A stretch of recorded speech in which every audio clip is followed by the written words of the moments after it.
ఆవు సోమరి ఎద్దు. ఒక గ్రామంలో గోపి అనే రైతు ఉండేవాడు. అతనికి 2 ఎద్దులు ఉన్నాయి. ఒకటి కారే, చాలా శ్రమజీవి. మరొకటి సోమరి అని పిలిచే, చాలా మోసగాడు. రోజూ గోపి కారేతో కలసి పొలంలో పని చేసేవాడు. కానీ సోమరి మాత్రం గడ్డి తిని, నీళ్లు తాగి చెట్టు కింద పడి ఉండేది. ఒక రోజు గోపి ఆలోచించాడు. గ్రేటర్ దేన్ ఇదంతా చూస్తూ ఉండకూడదు. సోమరికి పాఠం చెప్పాలి.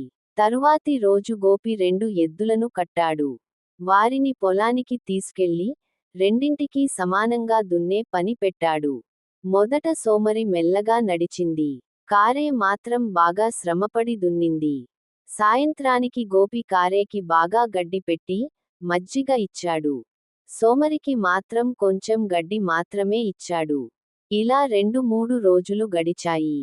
చివరికి సోమరి అలసిపోయి అనుకుంది. గ్రేటర్ దేన్, నేను కూడా పని చేయకపోతే ఆకలితో చస్తా.